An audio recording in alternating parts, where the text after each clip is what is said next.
Pindah dia ke Mandailing, buncuk dia. Buncuk dia.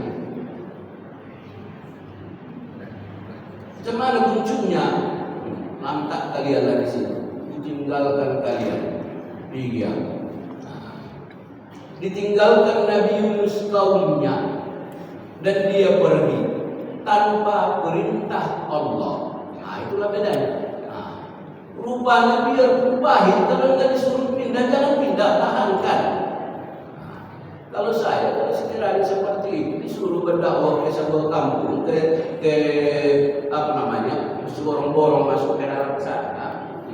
Kalau sudah 1 tahun, 2 tahun, tak ada yang mau menerima, dalam pulang lagi ke Medan itu. Itu apa yang dipertahankan? Ini sudah puluhan tahun, kan? Maka dia pun begitu marah dia, begitu benci dia, begitu palat dia, buncuk dia, ditinggalkannya kaumnya itu, maka dia pun pergi. Allah mengatakan belum sampai kepada Nabi Yunus. Rupanya kau saja yang bisa marah, aku cuma bisa marah kepadamu. Kau tinggalkan kaummu tanpa perintah. Maka seketika Nabi Yunus meninggalkan mereka, maka dia mau pergi, katakanlah malam-malam buana, lantas sampai di sebuah di pantai mau menyeberang, maka adalah sebuah kapal yang penumpangnya sudah penuh. Tapi karena dia datang belakangan cuma 1 orang, biarpun penuh kapal itu masih bisa, maka dia pun diperbolehkanlah naik ke kapal. Sesudah naik ke kapal itu, berjalanlah kapal tersebut dalam keadaan aman dan tenang. Rupanya seketika di tengah laut, kapal itu goncang. Nah, kapal itu terombang-ambing dalam arti kelebihan muatan. Masa di tengah laut baru ketahuan kelebihan muatan? Orang pangkal kan sudah ketahuan kelebihan muatan. Tapi oleh Allah membuat begitu jalan kepada Nabi Yunus. Sesudah di tengah laut, ternyata kapal itu menjadi kelebihan muatan. Kalau enggak dikurangi muatannya, maka ini akan karam. Lantas macam mana mengurangi muatannya penumpangnya? Nah, jadi kalau ibaratnya macam kita naik lift, maksudnya ya naik lift, kalau masuk 4 masih belum bunyi alarm. Masuk 5 masih 7, yang ke-7 bunyi alarm. Lantas yang keluar siapa? Kalau kita masuk lift, nah sesudah yang ke-7 masuk bunyi alarm, berarti kan yang keluar kan yang ke-7, kan begitu jadinya, karena dia belakangan masuk. Nah, jadi ini pun ada yang mengatakan dia siapa yang belakangan tadi naik, dia lah yang dikeluarkan. Rupanya termasuk yang punya kapal atau beberapa orang kenal dengan Nabi Yunus ini. Ini orangnya orang baik, ini orangnya pendeknya tidak sampai hati kalau Yunus yang membuang. Maka diusulkanlah supaya dibuat undian. Nah, dibuat undian.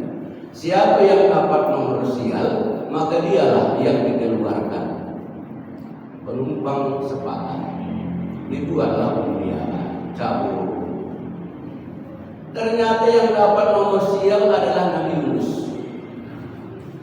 Yang dapat nomor sial Nabi Yunus, maka dia yang harus dibuang. Tapi yang punya kapal atau sebahagian ini kan baru 1 kali. Kita buatlah 2 kali. Sepakat yang lain, dibuat undian putaran kedua. Sesudah mencabut nomor undian, yang juga dapat nomor sial adalah juga Nabi Yunus. Bukan berarti ditolong Allah, bukan berarti diselamatkan Allah, kan begitu. Jadi biarpun Rasul, biarpun Nabi, tapi Allah akan menunjukkan kemarahannya karena bukan kau saja yang bisa marah, aku pun bisa marah. Nah, begitulah dalam ayatnya itu. Pemahamannya. Akan tetapi sesudah 2 kali juga masih ada lagi yang merasa tidak sampai hati. Supaya kuat, 3 kali lagi kita buat. Setuju yang lain, dibuat 3 kali.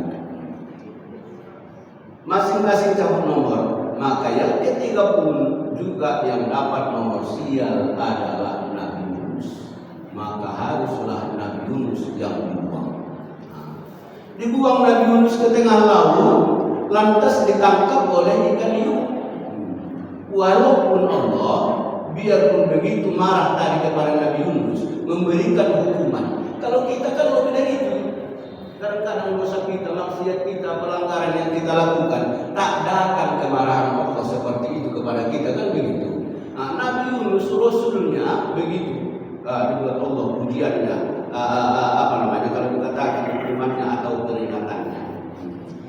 Sesudah dibuang ke laut, walaupun Allah memerintahkan kepada ikan hiu yang tadi, kau tangkap atau kau telan hamba saya Yunus. Tapi ingat, dua perintah saya kepadamu.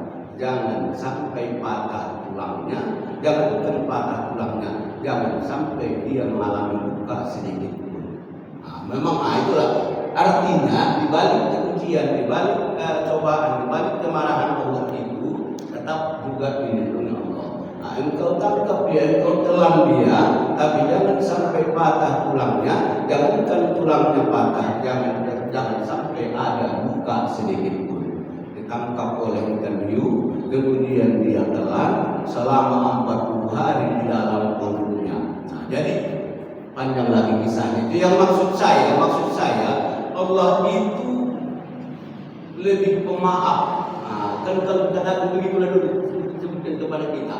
Lebih pemaaf kepada kita yang awam ini dibandingkan kepada mereka yang rasul-rasul itu. Mereka melakukan pelanggaran, cepat memberikan Allah peringatan dalam bentuk takzir seperti itu.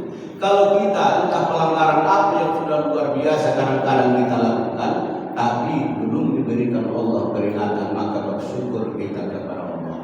Maka walaupun seperti itu, jangan sampai seperti yang disebutkan Allah dalam sebuah hadis qudsi, sabatat rahmati ghadabi. Memang ini kepada hamba-Nya Allah. Tetap saya dahulukan kasih sayangku kepada hamba-Ku sebelum datang kemarahan dan kemurkaan. Jadi dua tadi, iman dan ilmu yang bermanfaat yang harus kita bekali dalam diri kita. Bagaimana kita memahami kepada Allah, bagaimana kita mengenali Rasul-Rasul untuk menjadi perbandingan, untuk menjadi teladan, untuk menjadi modal bekal membangun mental, membangun kepribadian, membangun visi diri kita yang lebih mulia, yang lebih baik di sisi Allah Subhanahu wa taala. Baru yang ketiga, kunci iman itu adalah iman pada yaumil akhir, karena itu adalah tujuan akhir pula dan akhir kehidupan. Jadi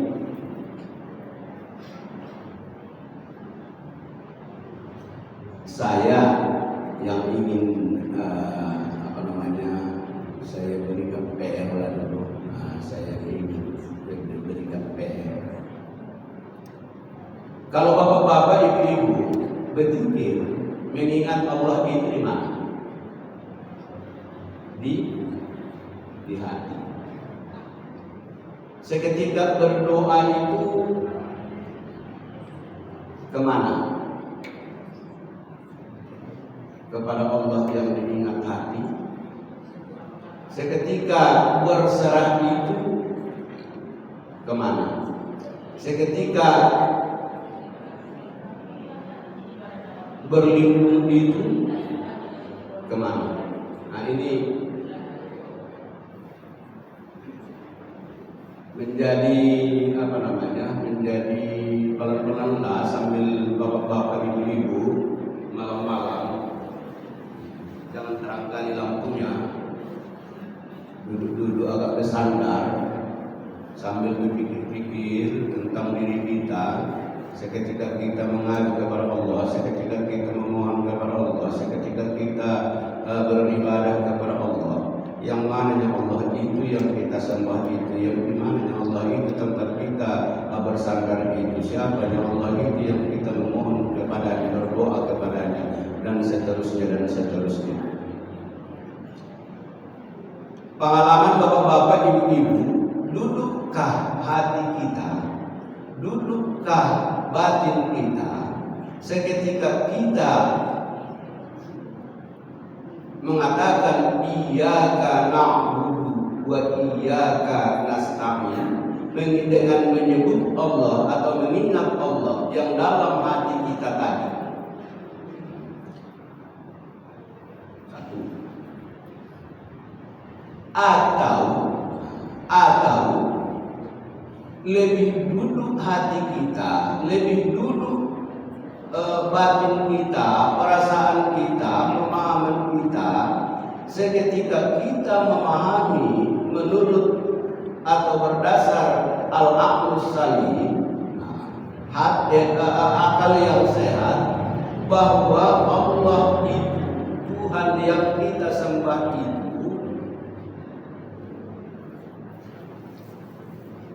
adalah zat dan wujud zat yang maha gaib, yang tidak ada batasnya, yang maha gaib yang tidak ada batasnya, yang seketika kita mau memfokuskan pengabdian itu kepadanya, tempat bersandar itu kepadanya, tempat memohon itu kepadanya, tempat mengadu itu kepadanya, tempat pendekatan yang menjadi sumber daripada segala sesuatu adalah seketika kita melepaskan pandangan kita, melepaskan penglihatan kita terhadap segala sesuatu yang ada yang kelihatan ini. Bapak Ibu kita pahami, sebelum ada bumi ini, sebelum ada matahari, sebelum ada bulan, belum ada langit, sebelum ada segala sesuatu yang dilihat oleh mata atau yang dipahami secara sederhana dari pikiran kita, maka akal sehat kita memahami pasti ada wujud zat yang maha gaib, yang itulah yang menjadi sumber pancaran daripada segala sesuatu yang ada. Itulah yang dia sebut nama dirinya adalah salah satu dengan nama Allah, dengan nama Allah, atau sebutlah dengan nama Allah.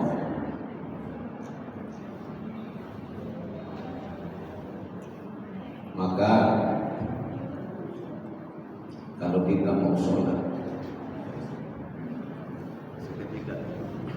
seketika kita menyebutkan Ilahi anta maqsudi wa ridhoka matlubi, Tuhan, hanya Engkau yang kutuju dan hanya ridhomu yang kucari.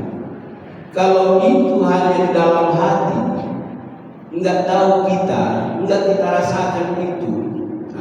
rasakan itu, duduknya pernyataan ilahi anta maqsudi wa ridhoka matlubi. Tetapi seketika kita ini enggak bisa, kalau dalam sholat berjamaah rame-rame, kadang-kadang dia memerlukan konsentrasi yang agak beda kan begitu ya. Tapi kalau ibaratnya macam sholat malam kita atau seketika sendiri di rumah, maka semua apa yang ada dalam pikiran kita ini hampakan dulu. Yang ada hanya zat wujud, zat Allah yang maha gaib itu, dan dialah yang maha kuasa terhadap segala sesuatu. Dialah yang mengetahui segala sesuatu. Segala sesuatu itu berada di dalam kekuasaan dan kendalinya. Dialah tempat kita mencari ridho, dialah tempat kita memohon. Maka seketika kita mengatakan Ilahi, maka saat yakin kita bahwa kita dalam keadaan beribadah itu pasti tidak pernah lepas dari ilmu dan penglihatannya. Nah, ini mendudukkan iman ini bukan iman pelan-pelan, tapi enggak panjang ini kajiannya kan. Jadi makanya dilepaskan seperti itu.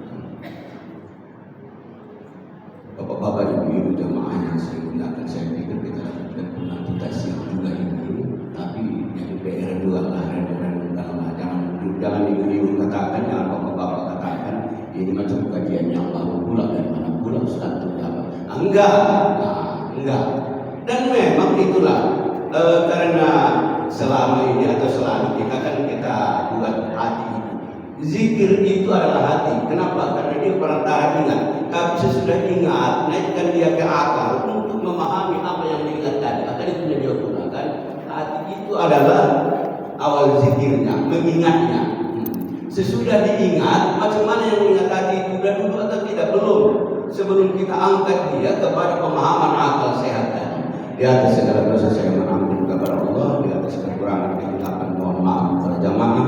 Billahi taufiq wal hidayah. Wassalamualaikum warahmatullahi wabarakatuh.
Alhamdulillah wa syukurillah, kita sama-sama kita mendengarkan tausiah yang disampaikan oleh Bapak Ustaz.